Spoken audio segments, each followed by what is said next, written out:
What am I not in? You're in all the things. Yes. Something comfortable. Oh. Hey, and guess what? we have a brand new opening bit. Those little pre-roll things from people. It's a limerick. Ooh, exciting. Yeah, that is exciting. It's pretty exciting. You want to hear it? Yeah, please. No, let's surprise us when you hear the show. Well, I think he's implying the show. That was the point. That was the point. I kind of can't not play it when I start the show because it's the first thing. I thought you were going to preview it for us. That's what you meant. No, actually, I'm just going to play it. So here we go. Tom was a man I didn't personally know, but every day I listened to his tech news show. If you have $1 to spare, to keep Mr. Merritt on air, to Patreon/AceTech you should go. This is the Daily Tech Limerick. I'm Tom Merritt, and joining me here on this lovely Friday, June 5th, 2015, is Mr. Darren Kitchen of hack5.org. And if you happen to be watching the unofficial video version of this, you'll notice that he is coming to us from the ThreatWire set. Yes, it's so good to be here. It's so exciting. Such an amazing time to be alive and to be on the ThreatWire set, because it seems like, you know, the only thing coming out of the news is our material these days, you know? It kind of is. Like, I didn't try today to make it full of Hack5 stuff. I didn't have to. I knew you made today the 2-year anniversary of Snowden becoming a whistleblower for me. I did. For me. For you. Also, hat tip to Shannon Morse for figuring out how to get couponing legitimately into ThreatWire on Wednesday, by the way. Yeah. So you and I were both doing that. Like, what? Yes. I was like, wait a minute, Shannon. And I was like, no, that's a legit story. You could, yeah. A lot of money. Totally. No, that was very deft. Speaking of legit, I hear that Len Peralta is joining us. Yes, Mr. Len Peralta is here to illustrate the show. Len, we won't talk about sports, I promise, for this. Well, that's all right. I'm not a fragile man, but yeah, let's not talk about it. Although I do want to say, there once was a young man named Merritt who, I don't know, I couldn't go. I thought you were going to pull out a fresh limerick there. I wish I could. You had so much hair, you could pull it. Okay. You could wear it. Yes. Okay. Maybe we should just do the headlines then. Yes, okay. Let's please do it. Okay. The Skype for Web beta is now available in the United States and the United Kingdom. New and existing users of Skype can sign in and connect to Skype without the Skype app by installing a plugin. It works in Internet Explorer, Chrome, Safari, or Firefox. All you got to do is go to skype.com or web.skype.com if you want to be like really precise. Skype will continue rolling out Skype for Web worldwide over the next few weeks. Skype. Lots of Skype. Skype is in your web. Oh my gosh. No, Skype is such a conflict. You know, I thought Skype was so cool when it was originally done by the, was it the Morpheus guys? But now Skype's Microsoft, and Skype operates in a really weird way, where it's like sometimes a telecom provider, like in the United States, where it shares its data with the FBI, well, at the same time, it refuses to share its stuff with foreign nations, because, you know, it's not a telecom. And it's weird, because I know in my heart that if I were to, like, knock on the door of the NSA and say, hey, what video chat app do you think I should use? They'd probably say Skype, which is exactly why I'm not a fan. And there are so many good alternatives that do a better job of protecting your privacy. For example, the open source Jitsi, which we just recently featured on Hack5, supports STRP encryption, things of that nature. So I feel like, 1, this is a little too late, and 2, plugins? Really? And 3, come on. Yeah, the plugin thing undercuts what I was going to pull out as a positive from this, because I never use Skype for anything I expect to be private. I use it mostly for recording podcasts and things that I'm going to be putting out anyway. However, I do love this trend of swinging back to the web, right? Setting aside what you may or may not think about Skype and Microsoft, I love this trend. I want to see more companies saying, oh, you know what? We decided actually that there already is a platform that is cross-platform compatible. No.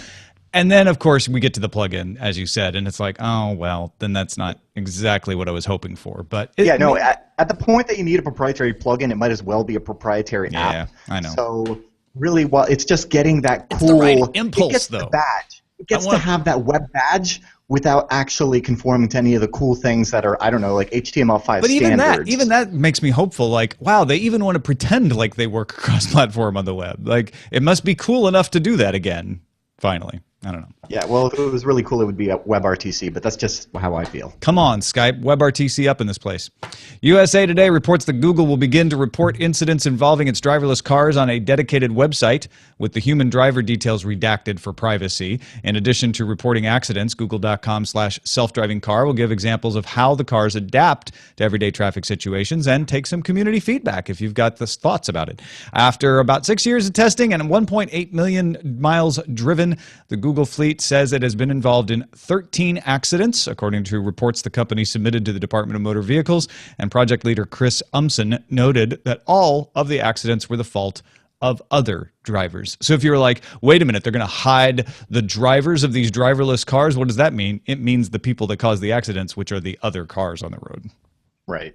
Now, I love this. You know what I find really interesting about this is just how more and more transparency has really become the norm with these tech companies. So I really have to champion that. Bloomberg reports that Apple is still negotiating with record labels over the revenue split from a music streaming service it's developing, allegedly. Apple is expected to announce the service at its Worldwide Developers Conference this coming Monday. Music labels currently get about 55% of Spotify's monthly $9.99 rate.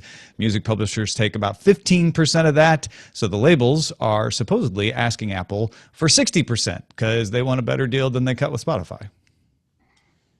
Give the musicians the money directly. Yeah, or just work with Snubs and see if you can get some coupons for that. She's in the chat room now, by the way. CNET reports that California-based Microdia is showing off the extra elite 512 gigabyte micro SD card at Computex in Taipei. That's right, 512 gigabytes on a micro SD card. Micro SD cards can actually go up to a terabyte or more, but nobody's done it, as far as we know, until now, or nobody's done it that much, and this is the biggest one anybody's seen in a while.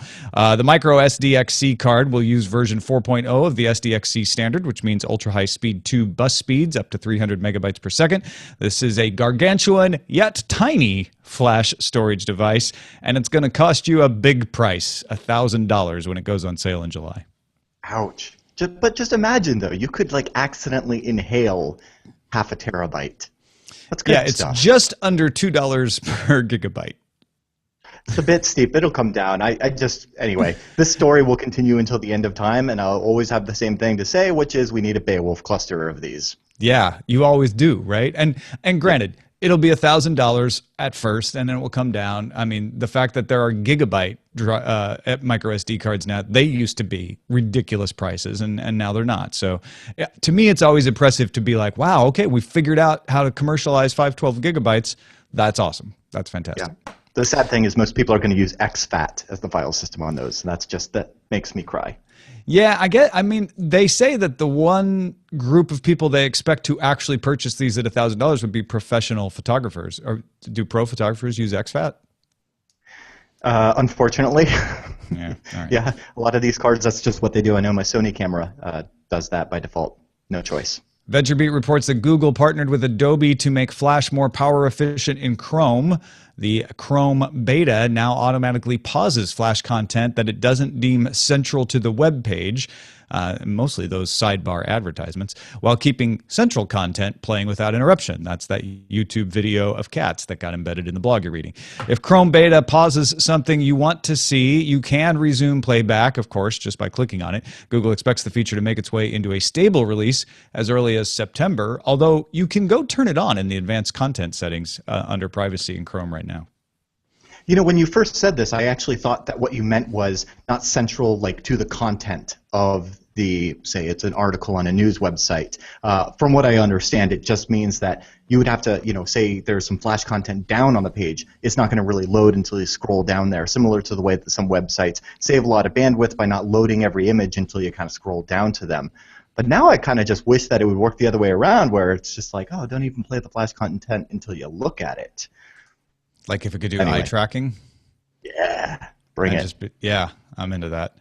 Earlier this week, PayPal updated its user agreement with a clause that specifically allows the company to send robocalls and promotional text messages to users, even if the users never gave them their phone number. It's just as long as PayPal guesses it, apparently. As you might imagine, it did not go over very well with people. Today, TechCrunch reports that customers can opt out of receiving auto-dialed or pre-recorded calls, most likely because angry customer and advocacy groups drafted a letter to the FCC, which takes a very dim view of robocalls of any kind. It's not clear yet just how PayPal will allow you to opt out of these robocalls yet. I don't know. I just think they should pick up war dialing.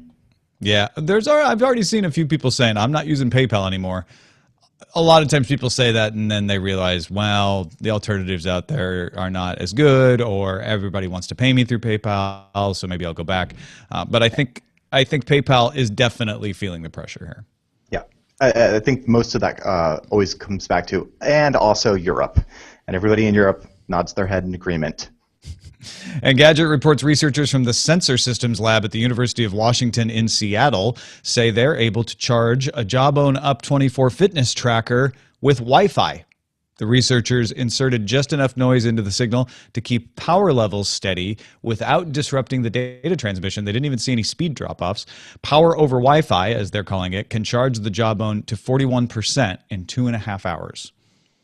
No, don't do it. Stop it. Why not? Why? Stop. Just what's wrong with it? I don't believe for a second that that you can do it without impacting other Wi-Fi. Sure, you can like listen for the clear descends and all of those like control signals, but you're going like bandwidth is bandwidth. Like you're going to take they just part of all that. they did. You got to read the paper, dude. And I'm curious if you still have the objection because you might. But what they didn't impact the data, or they didn't even put any signals in it. They just put noise. The noise keeps the microbursts that are naturally occurring that cause power generation going, and they found the level where Wi-Fi Wi-Fi always overcomes noise. Wi-Fi can overcome the noise they needed to sustain power generation without impacting any of the data transmission because it's just noise. They're not actually putting anything in the data stream. Right. No, I understand that. What I'm saying is I've actually done this by sending say, beacon frames or something else where there's like a finite amount of nanoseconds of these chirps that you can actually use on that spectrum.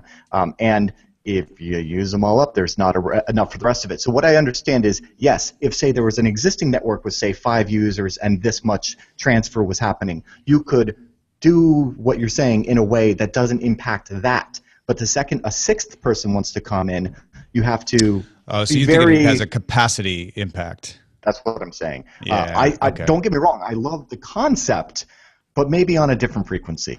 Well, I'd love to see something from the FCC on this. Well, honestly, why not?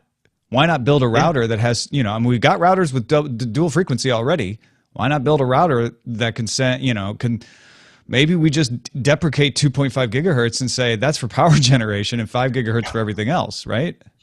Well, I mean, it's funny that you should mention that the 2.4 gigahertz is from the industrial, scientific, and medical, where it was typically, what we knew of it before Wi-Fi was that thing that your microwave leaked out. So anyway, I get a little hesitant about this kind of stuff. I would love to see the technology grow, but maybe give it its own sandbox. Well, and that's why this is not rolled out. Right? Yeah. This is them saying, "Hey, we figured out we were able to do it at all." Is what the big advance here is, and then all of these questions that you're bringing up are the things that they will have to solve if they want to actually turn this into something that could work. But if they do, man, do I want this? Well, like I think if they answer all your questions sufficiently, I want my devices to be able to charge themselves. I want sensors that don't even have to have a battery in them. That's amazing. Yeah, I think that the Wi-Fi term is being applied to this because it's what consumers understand as like that magic wireless.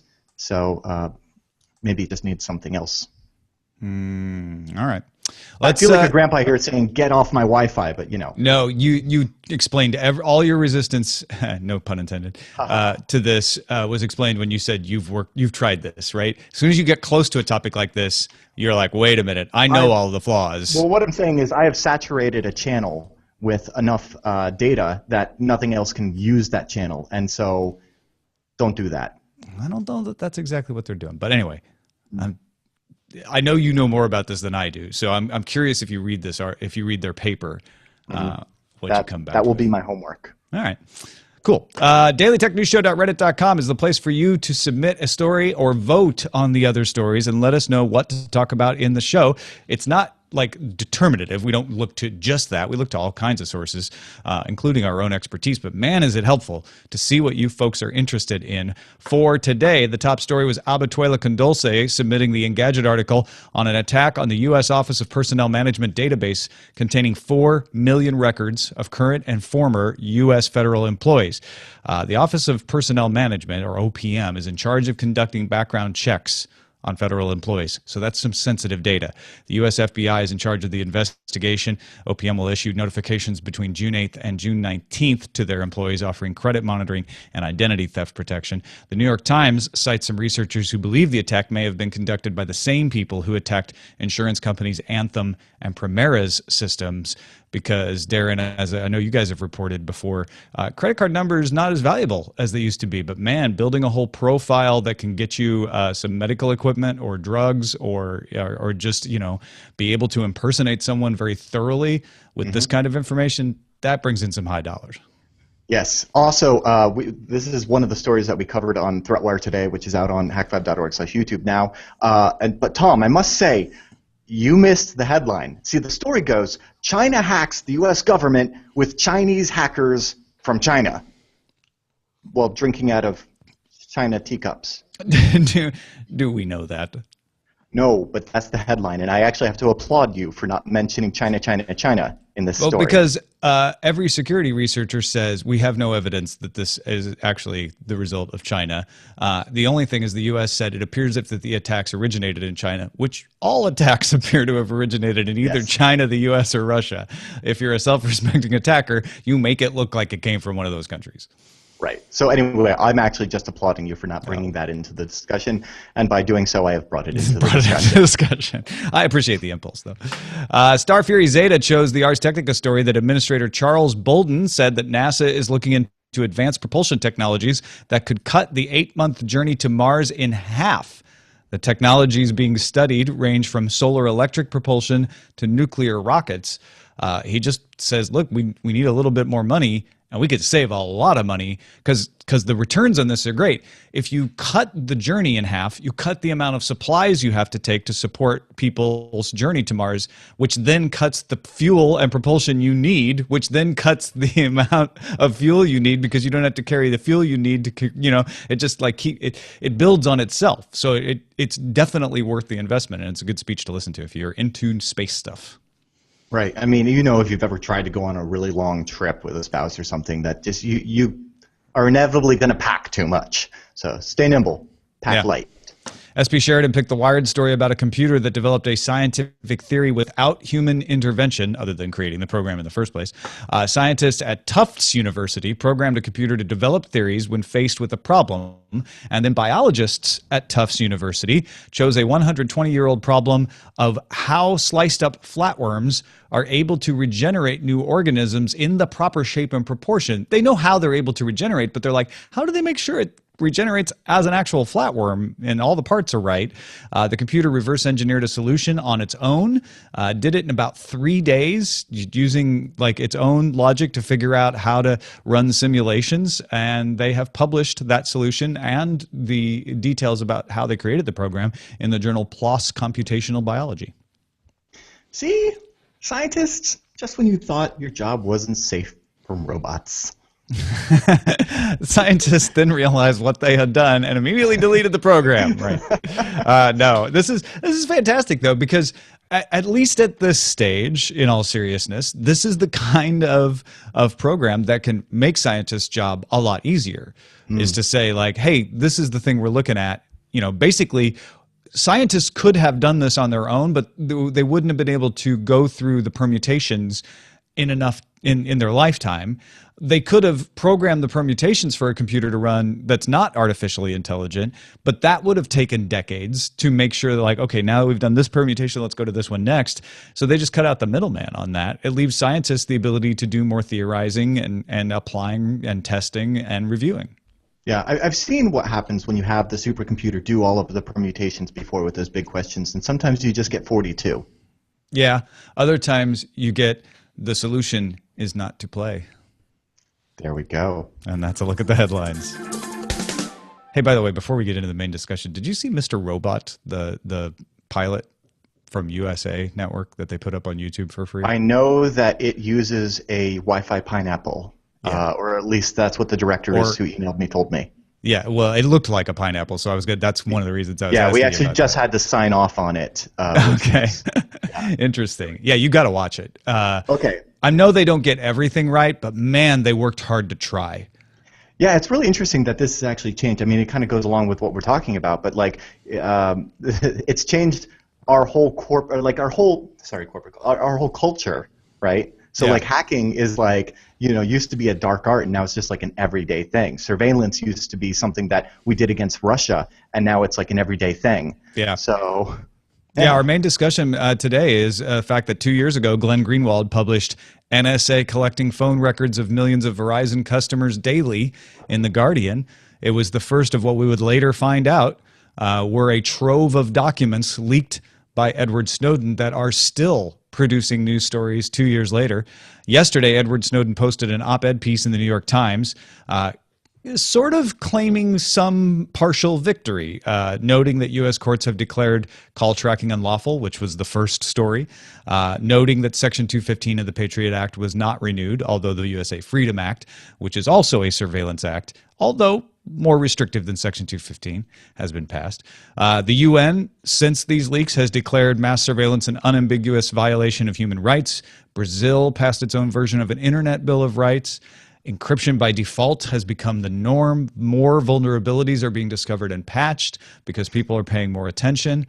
On the other hand, we have more invasive laws being passed in Australia, Canada, and France that enact new surveillance powers. Darren, you've covered this space for a decade, and you've been covering it very closely, obviously, in the past couple of years. Do you think the leaks have had the effect, the good effect that Snowden claims in this op-ed piece? Yes. Yes, to the point where it has impacted just about every walk of life. I mean, we were just joking around about some little TV show. And that's not to say that Hollywood wasn't glorifying hackers and that beforehand, but it has just become that more prevalent that it's made its way into our mainstream. And I feel like even that, what was that terrible, terrible movie? It ties in with that. No, I'm actually thinking about the DPRK one. Help me out here. Yes, the Seth Rogen, the Seth Rogen movie. Yeah, so to the point where like it's impacting Seth Rogen movies. I feel like James Franco. It has made its way down to like mainstream, which is so great because it has been successful in its awareness, and it has been successful in changing the popularity of what would otherwise be something that lawmakers could go along with, and now it's just too unpopular to touch. It has changed the perception of technology and privacy to where privacy is actually a core focus first, where we see more and more transparency reports, where things become encrypted by default. And it's good. The discussion has spurred many amazing positive things. And yet we have new laws. We have new laws being passed in countries that increase surveillance. We still have the USA Freedom Act, which, while it's more restrictive than Section 215 of the Patriot Act, is still enabling surveillance of U.S. citizens in some cases. Was it worth it for Edward Snowden to do this? Well, I mean, somebody had to, right? Because previous to that, it was you weren't given that kind of validation that it's a legit thing. It's always swept under the rug, as tinfoil hat speak. And so, I'm very thankful for the sacrifice that Edward has made. So I know it's not gonna change everything for the good like immediately. We're still going to have bad laws. We're still going to have bad politicians. It doesn't change that fact, but what it does is it acknowledges it and allows us to discuss it and make changes. And I feel like all of the changes that have happened would not have happened otherwise.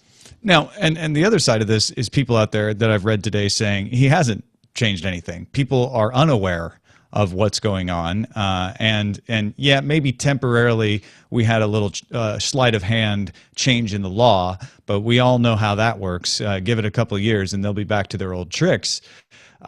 What needs to happen in order to preserve the privacy of people for real, and not let the sliding into the surveillance that happened before happen again? And how much privacy do we actually need? Like, I think, if I can jump past that first question that I just asked you, because I think that's a simpler answer.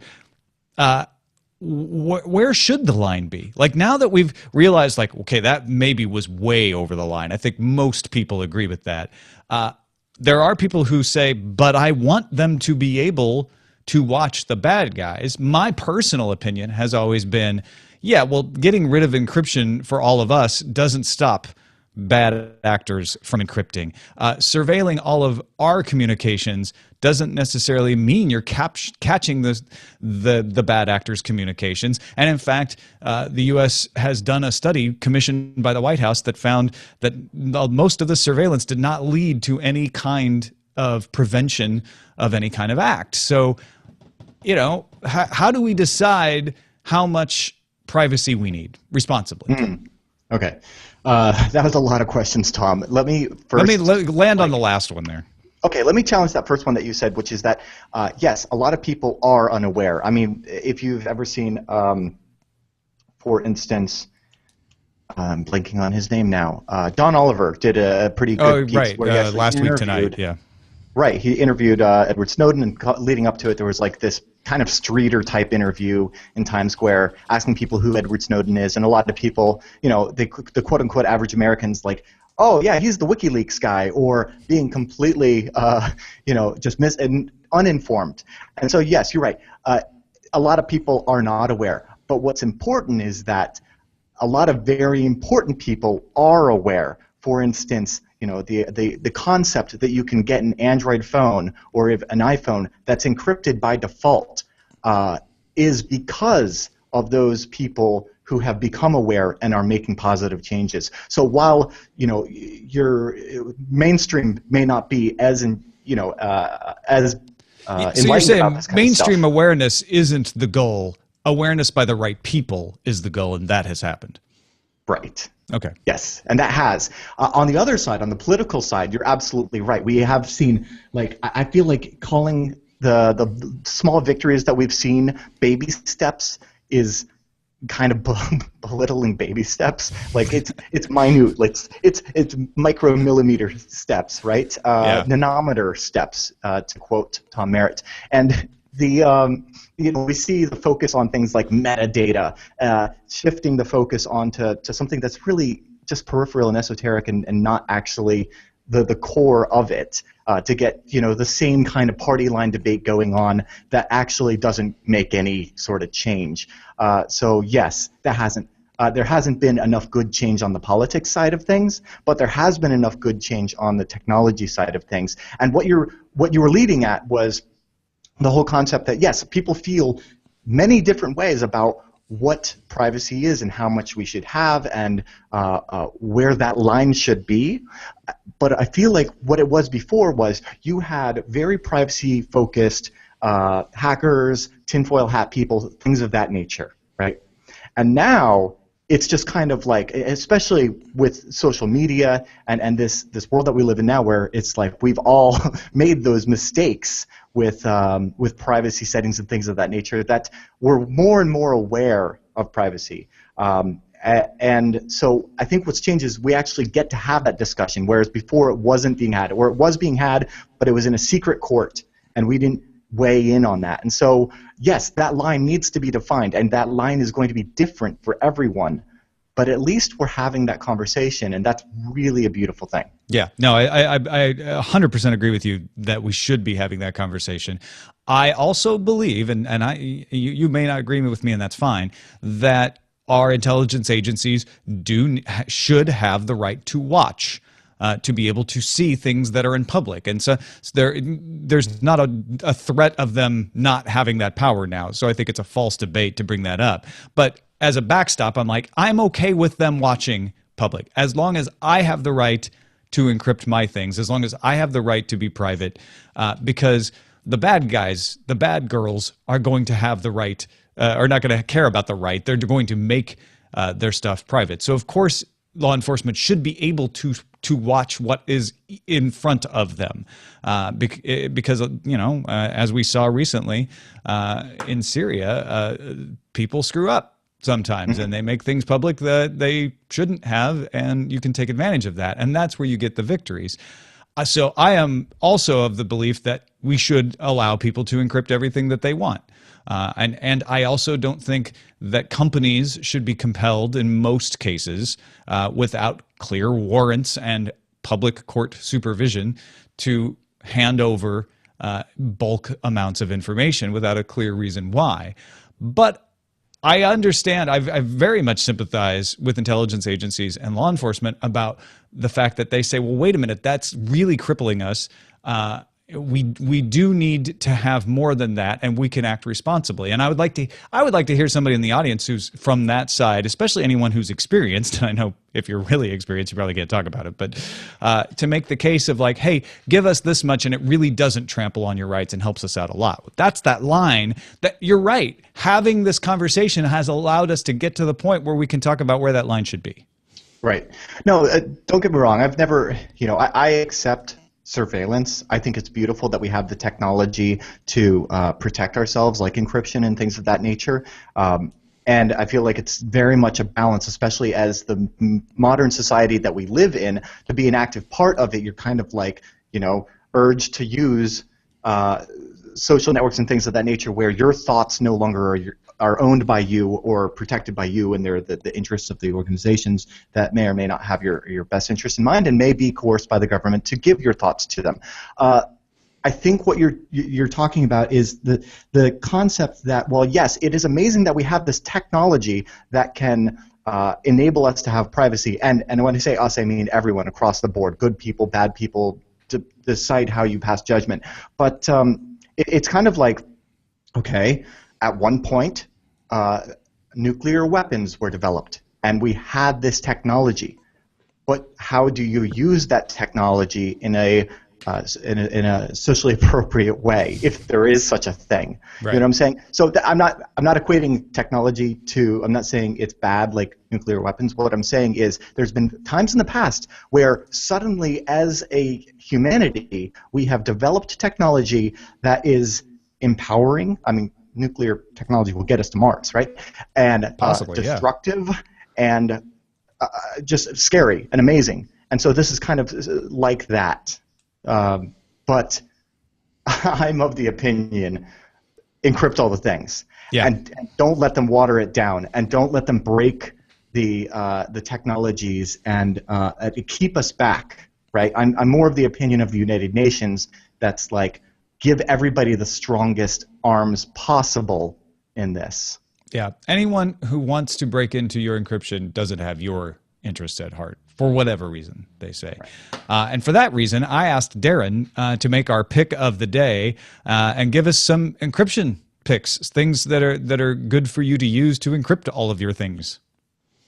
Yes. So if you're a Linux fan like myself, you'll probably want to go with Lux, L-U-K-S. It's built into most modern distributions, and that will do full disk crypto, which especially if you cross borders, you want to use, although you will probably be compelled to give up your password if you go into the United Kingdom, and probably go to jail if you don't. You probably won't be, but you could be. You probably won't be, but just be aware of that.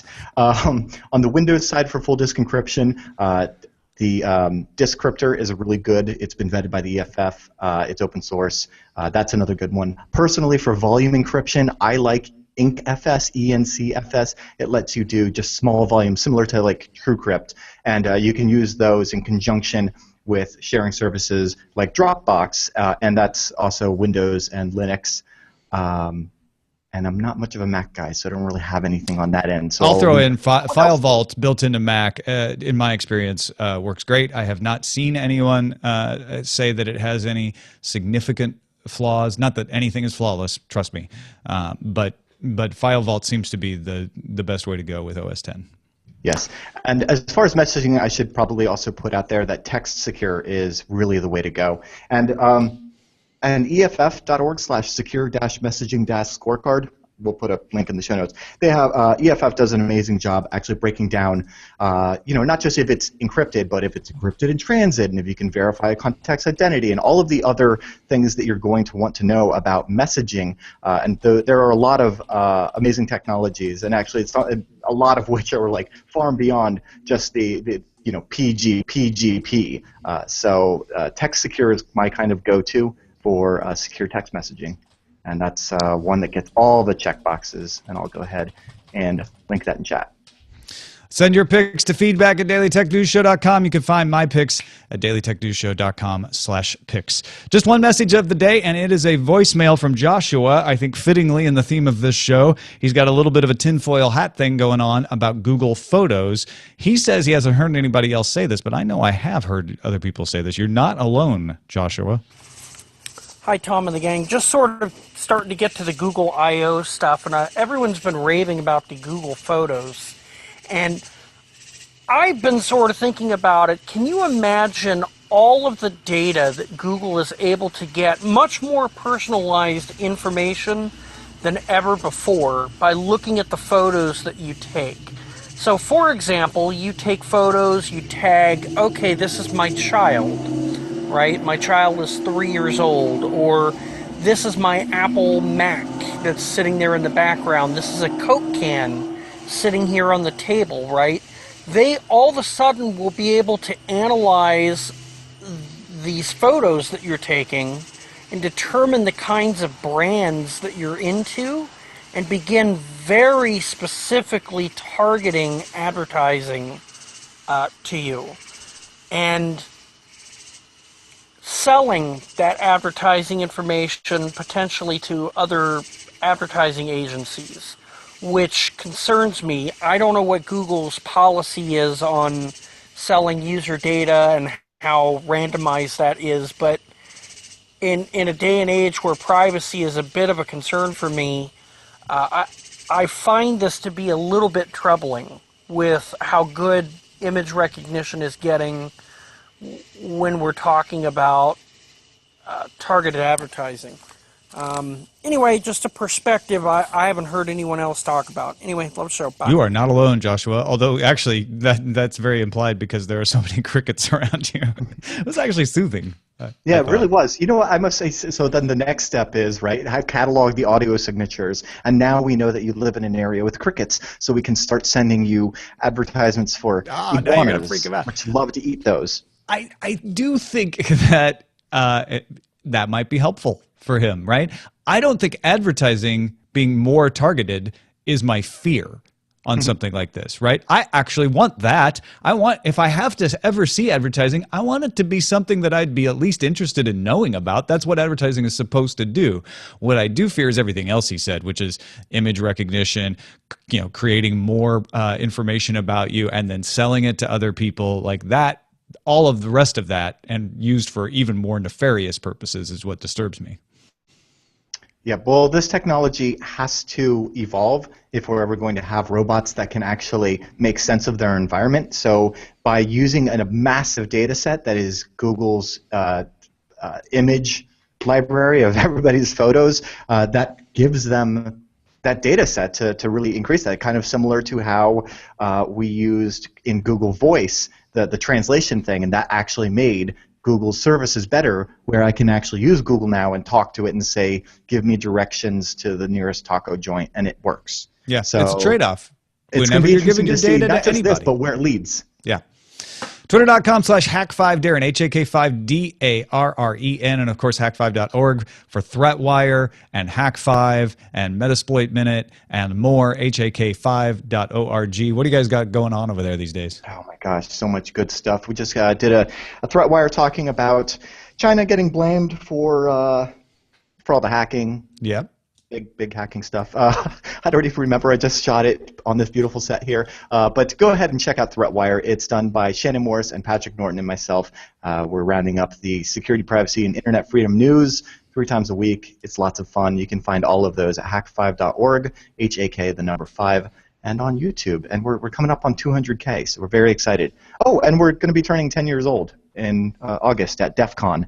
So if you're going to DEF CON, come and see us. We'll have like birthday hats. Bring gifts appropriate for a 10-year-old. That's what I suggest. Yes, that will be us. Len Peralta, you have been commemorating the 2-year anniversary of the first Snowden leak. What do you got for us here? Well, every once in a while, this is all fun and games. I like to draw funny cartoons and stuff like that. Every once in a while, I like to do something that's a little more serious-minded. And being the 2-year anniversary of Snowden and the leaks, I felt this was pretty appropriate. This is actually, I looked up the original article. This is actually a quote from him saying, "I am not afraid because this is the choice I've made." And I watched the documentary about him, and even watching the documentary, it's like, why would someone like that do this? And as I was watching it, I was realizing, thank God for Edward Snowden, and bringing this into the forefront and let us talk about it a little bit, and just letting people understand that this is the world we live in. So I think this is a kind of an editorial take on the Snowden leaks. So. Yeah, it's our first editorial cartoon from Len Peralta on the show, and it's a good one, folks. I can't do it justice explaining it to you. You got to go to lenperaltastore.com and just at least take a look at it. Yes. This is very well done. Thank you. Len, I love it. And check out. Cool. Got it. And I was like, why is Darren being so quiet? Because he's buying that poster right now. That's yeah, you can get it at lenperaltastore.com. Also, once again, if you have a couple of pennies lying around, go to my Patreon and give me a little bit. Back to DTNS lover level. You'll get each one of these images as digital images. This will be a great iPhone or phone cover or on your computer. Just as a reminder to watch your security. Yeah. Keep an eye on it. It's really symbolic, with the words coming out of his mouth and the zeros and the ones representing the bits. You got to take a look. Yes. lenperaltastore.com. Thank you to our patrons. 5,056. It's going back up again. Thank you guys. You guys are the best. You keep us going. We appreciate that enough of you see value in the show to keep it going for everybody else who gets to benefit from it. So thank you so much. If you want to support the show in any way, dailytechnewsshow.com/support has all the ways you can do it. Our email address is feedback@dailytechnewsshow.com. You can give us a call, 512-59-DAILY. That's 512-593-2459. Listen to the show live at tunein.alphageekradio.com. Visit our website, dailytechnewsshow.com. And come back Monday for WWDC wrap-ups with Veronica Belmont and Justin Robert Young. Talk to you then. This show is part of the Frog Pants Network. Get more at frogpants.com. Diamond Club hopes you have enjoyed this program. Great show, everybody. What should we call this one? Woohoo! Call it Wireless Power Corrupts Wirelessly. I need to read the paper. Oh my gosh. But that works on so many levels. Like, it works on the Snowden weird level. Because I had just said, like, a couple hours ago, absolute power corrupts absolutely. And I'm like, what? How is that now in the showbot? It's so weird the way the world works sometimes. If there's no objections, I'm just going to go with that. Go with it. Speaks to me. Well, can we at least give some shout-outs to some of the other ones? Because she drives me safely, of course. And I'll report myself. Or PayPast. That's pretty good. She drives me safely, and I'll report myself. Wow, Dark Redeemer's on fire today. Yeah. Skype without Skype. Don't shake the Snowden globe. It leaks. Okay.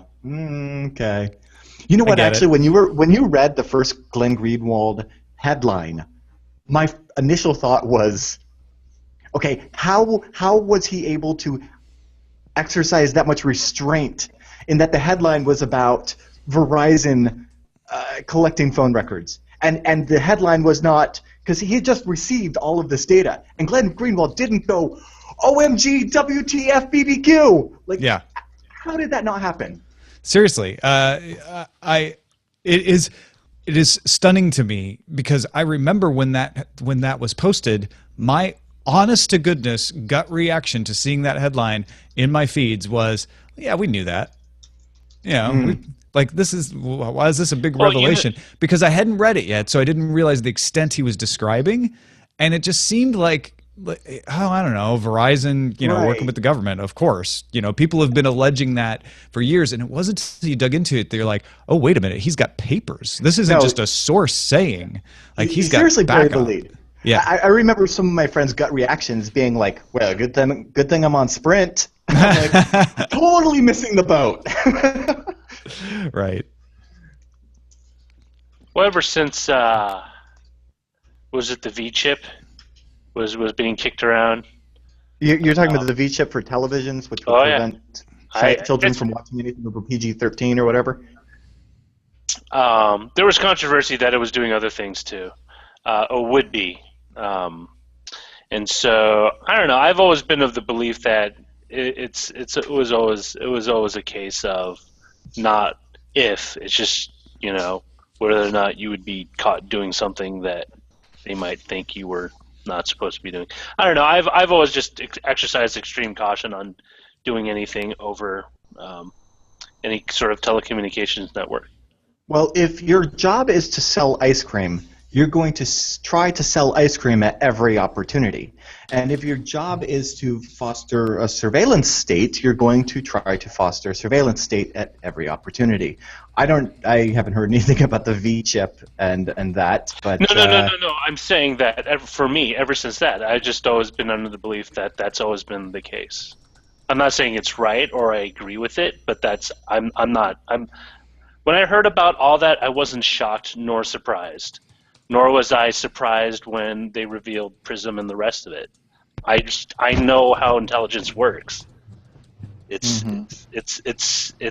not new in American history, and it will not go away, and it will probably be with us for as long as there is a nation state. It's just it's just sad that there's not a direct. Hey, Jenny. I kept trying to talk and have a conversation with you guys, and you weren't responding, and I felt like the baseball player who hit his first home run, and then I realized my mixer wasn't on. Or maybe it felt like the TV that we all yelled at last night during the sports ball, and the TV couldn't yell anything back. I felt bad for the TV. I mean, Darren, it's one reason why I still use cash. I very rarely use my credit card except. I clear my cash all the time, man. If I don't, whew. I was amazed at the number of people who just swipe not even like their debit card for like an ice cream. It's like, no, I got $5 and quarters. I'll pay with that. Awesome. Can we get a round of applause for Len Peralta's artistic really. talent? So good. Thank you. It was really, I wanted to do something like that. It was pretty cool. There's someone not very happy about it in the. That's okay. No, and that's what makes it good. Is it makes a statement, and if you don't agree with the statement that it's making, then you're gonna be upset by it. That's the sign of good artwork. That doesn't mean that person is wrong to be upset either. It's just you haven't made something mushy. You made something that has a perspective to it. Well, you can. How did you get all the ones and zeros in there? I actually typed them. them. So those are the background, but I actually downloaded them. I downloaded them.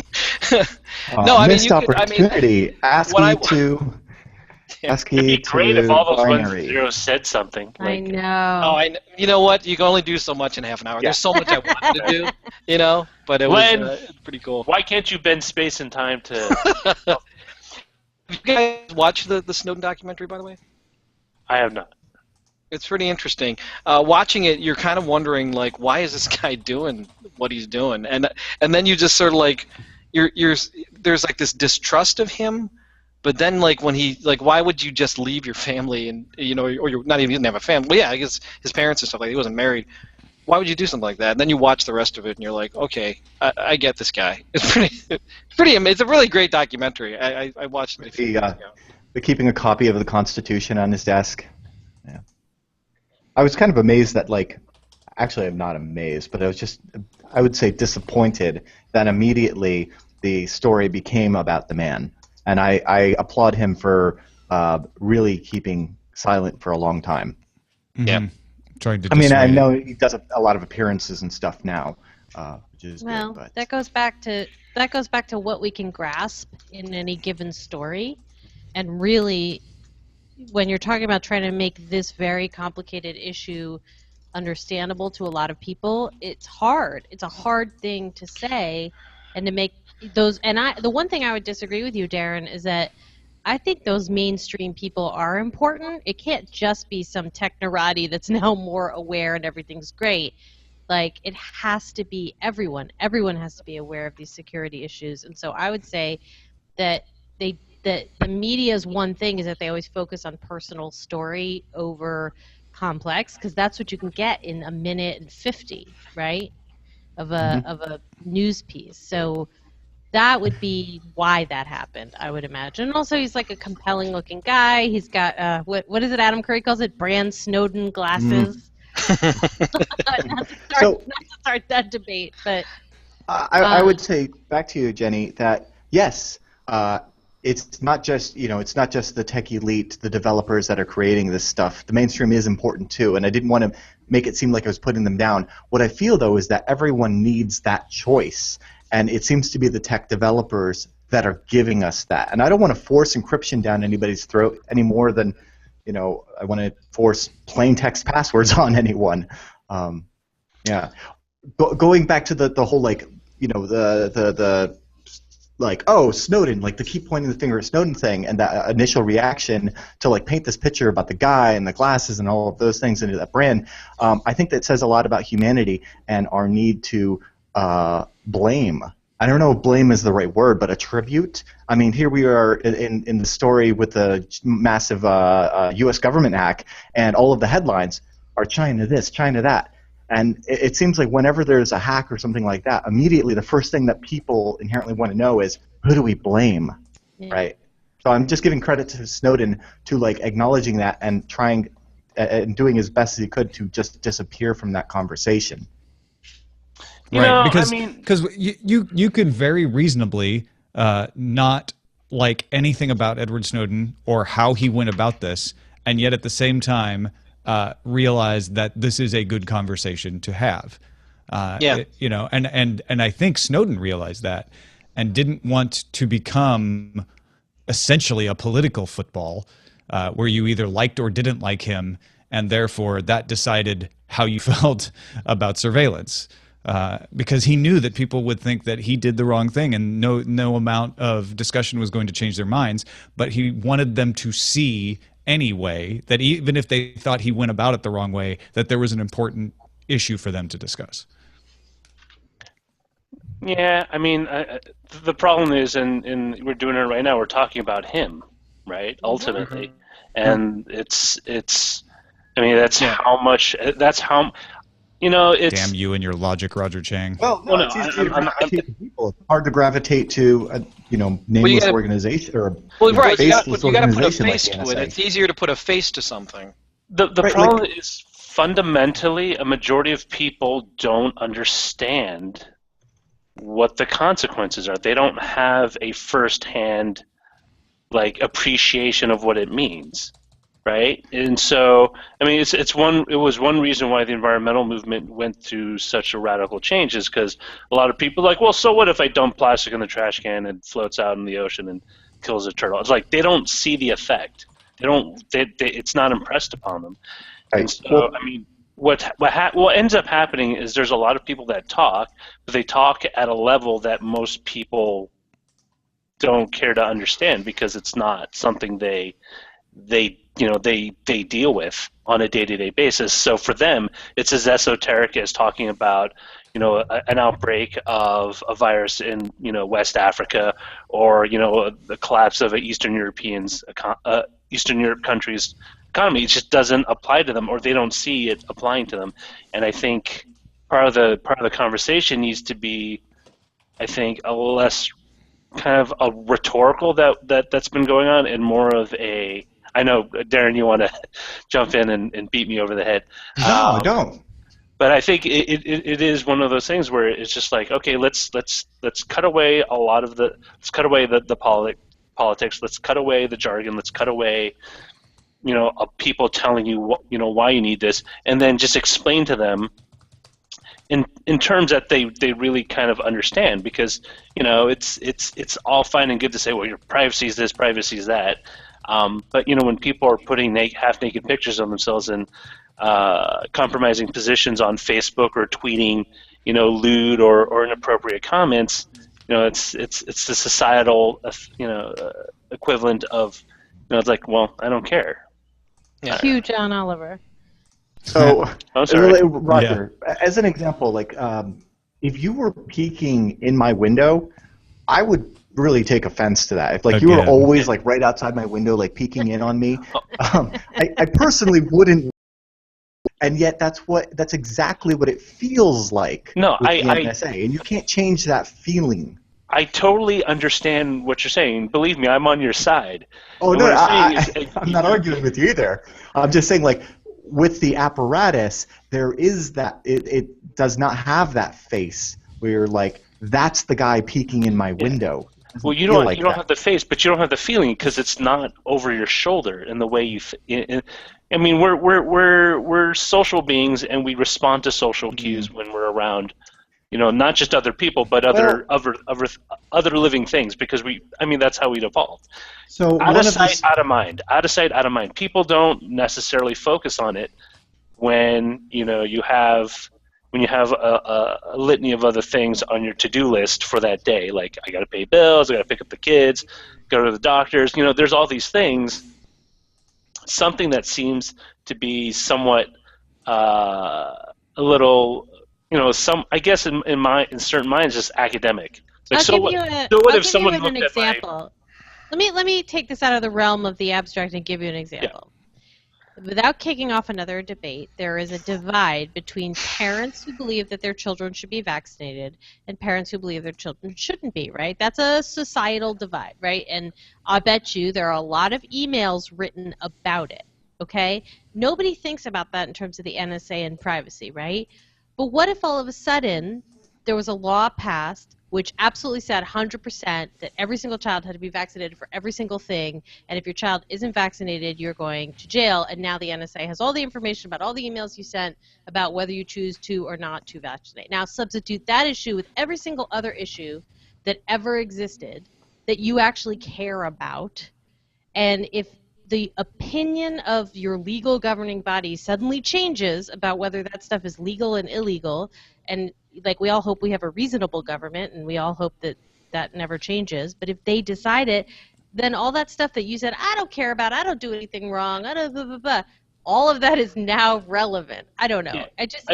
But my argument is, I think that's actually a politically charged example for a lot of reasons, but I get where you're going, and this is probably no better than your example, but I'm going to trot it out there anyway just to see. All right, here's my show pony for you to take shots at. What about sexual practices in the bedroom, some of which have been illegal in certain states for years and decades. And I'm not just talking about homosexual practices. I'm talking about some heterosexual practices that are illegal, on the books illegal. What if suddenly those states that have those laws decided to crack down on them and used surveillance to find evidence of people discussing that? Mm-hmm. Yeah, it's still, in my mind, it's still too abstract. I mean, it's fine for our group, and no, I'm just sorry. saying, I'm sorry. No. I'm just saying. I know what you were thinking, Tom, and that's hilarious. By the way. I know. I totally understand what you're. But it's. I mean, I can make it not abstract for you if you want. Please don't. So can I, Roger.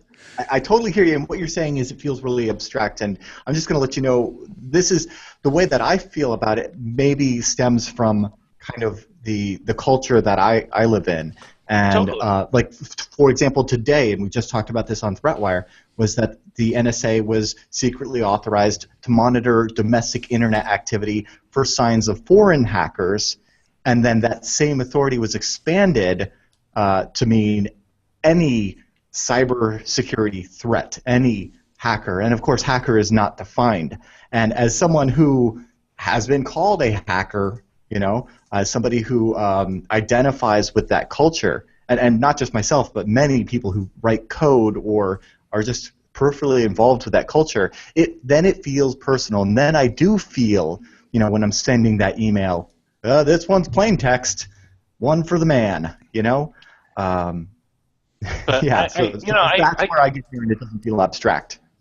I agree with all of you, and it's my whole point is that it's not that I'm against it or I'm for it or anything. What I'm saying is that conversation needs to be brought to a wider populace in a way that they will appreciate. Mm-hmm. I see. There's a difference between understanding something. There's a difference between appreciating. Like, I understand if your kid doesn't get vaccinated, a whole host of things could follow. I didn't appreciate it until I actually had a kid. Right? Then it started going through my mind. It's like, well, I can't bring her. I can't do that. I appreciate it all of a sudden because now I had a direct vested interest instead of something being, I understand it. You shouldn't do that. And I think that's the level. That's where that conversation needs to be at. And so far, it's all very much of the kind of like, well, this is why you should do this. It's very kind of a almost lecture-y, kind of. College class debate. Well, even if I say, what if surveillance, which could very much do this right now, what if surveillance was put in place that caught every speeder and issued them a ticket? You could absolutely do that right now. It's not impossible. To do. It's exactly. However, if I say that, it's not going to scare anybody until they get the ticket. They have to actually get the ticket and go, wait a minute. Like, hold on, this is not okay. See, exactly. That's my point, and I think there's that disconnect. And remember the whole thing when Bill Gates was at a speech or giving a talk about through the Bill Gates and Bill and Melinda Foundation, and he released those mosquitoes, like in the audience, because like they might have malaria, and you might be getting bitten. Oh, you don't remember that? It was like maybe 5 years ago, 6 years ago. I guess you could call it a stunt, but the whole thing was to kind of underscore to the audience that these are the dangers that the people or the regions we're targeting with our aid are designed to help. And I think it was maybe not the best way to do it, but it did kind of broach the whole thing of, okay, now I am affected. Now I really got to think about it. You know what I'm saying? And it could be. So what you're saying is that you would feel that vulnerability if, say, someone pulled your docs. Yeah, or if someone said, like something where like, oh, I see you owe blah blah blah such amount of money, or something like that, where it's like, hey, you know what? I know you spent on this day. I know you paid for gas with your credit card over here, so I can pretty much guarantee that you ended up at the Home Depot here to buy that particular piece of furniture. And people don't necessarily put two and two together until you kind of string it all together for them. And it may not have to be on an individual basis, but it does need to be on a level that's like, holy crap, that's scary. Are we keeping Len from spaghetti? Oh, I'm sorry. Yes. Oh no, I was doing some work actually. I was having such a good conversation. I didn't want to. I noticed Len was still here, and I know it's Friday, and I just wanted to make sure because. No, actually, you know what? It's not. I don't want your children to starve. No, actually, they're fine. There's so many people gone and left. There's only a few people, so I'll probably get something out tonight. So. All right, just checking. Yeah, but I will go. Now, that is my cue, though. I will go. I'm not making you. Now I feel bad, like I'm making you. No, it's all right. No, that's fine. I have to finish up the day. We're surveilling you anyway. It's fine. You go ahead and leave. We'll still surveil. No. It's the other way around. You see, Len is silently participating in the hangout, practicing his right to surveillance. Yes, right. Len Peralta, paging Len Peralta. I think I'm going to teach you in class next week. I'm sorry? I think I'm going to teach you in class next week. Ooh, I'm going to get taught. Yeah. All right. What exactly does that mean? How does it feel to be curriculum? Yeah, you might end up being curriculum next week. I think the idea of reaching out and engaging with a community through other means than just podcasting, that it can be visual arts too. So that you may come up. Oh, great. So if you get an email from me asking you for like your entire life history, that's why. Let me know. Right. Also, I was sort of reading about this is not bad news for the Cavs. The Kyrie Irving has a fractured kneecap, out for 3 to 4 months. So very upsetting. So. Thank you, Len. Len Peralta with sports. Thank you. All right. I will see you guys next week. It looks like I'll probably be giving Eileen some candy after probably at the end of next week. Wait, did she specify like the candy you have to give her? I think we're doing Ghirardelli versus Mally's chocolates here. So she's probably going to get a nice little. Well, I'm going to cheer for her. I guess I'm going to cheer for Golden State because I want the Mally's. We can get Ghirardelli anytime. It's really good. I'll put together a nice little package for you guys. So. Awesome. Well, who knows? You know what? I shouldn't talk like that, but it is going to be harder to win without Kyrie Irving. So anyway, that's Len with the sports, not the weather. It's warm in the studio right now. So come on down. Sunny and 70. Everywhere it's going to be hot. Okay. It's going to be a hot time. All right, guys. Thank you All so right, much. thanks, We'll Len. talk to you Hi, soon. Len. All right, bye-bye. And now the traffic report. California is reporting a 0 index, but we think it's a sensor indication because otherwise across California on LandSmart, GTI Net, and Canada, even up in Edmonton, all in the green above 90. We've got some zeros along the way over on the East Coast in Ohio, Pennsylvania, and Virginia. But again, we think those are just sensor errors. We're getting mostly hundreds all the way through Wisconsin, Texas, Utah, and New York City. So generally, things looking good. An overall rating of 96 in North America. Back to you, Darren.